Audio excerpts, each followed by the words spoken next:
Hello बच्चों, let's read the question. Dendrons are afferent और efferent in nature.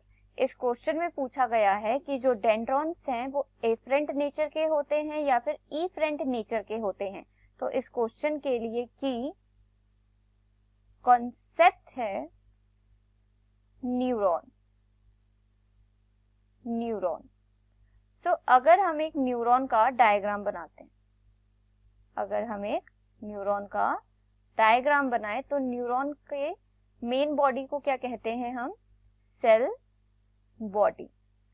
Cell body से there is branching structure. Cell body से क्या निकलता है? ब्रांचिंग स्ट्रक्चर्स निकलते हैं और इन ब्रांचिंग स्ट्रक्चर्स को कहते हैं डेंड्राइट्स।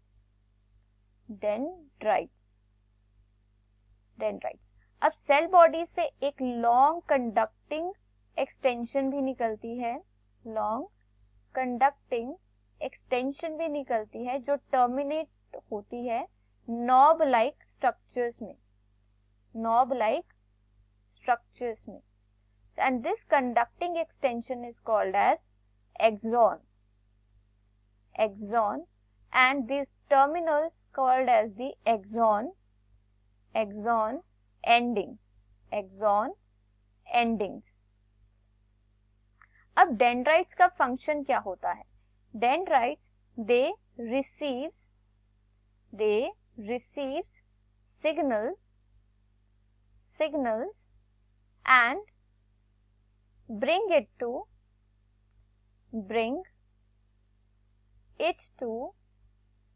Cell body. क्या करते हैं डेंड्राइट्स जो हैं? सिग्नल्स को रिसीव करते हैं और उन्हें सेल बॉडी तक लेकर आते हैं। सेल बॉडी उन सिग्नल्स को इंटरप्रेट करती है और वो सिग्नल्स को कहाँ भेज देती है? एक्सॉन्स में। सो एक्सॉन क्या करते हैं? They conduct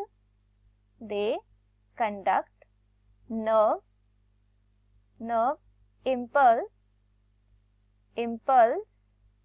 away from cell body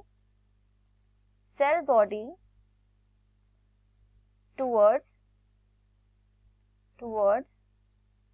axon ending, then to next neuron और ब्रेन।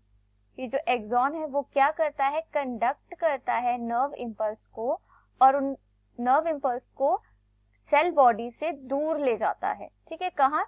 एक्सॉन एंडिंग में, जहां से वो ट्रांसफर हो जाते हैं नेक्स्ट न्यूरॉन को और ब्रेन सेल्स को।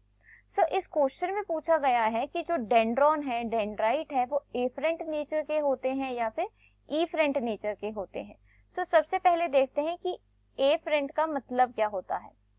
एफरेंट का मतलब होता है टू ब्रिंग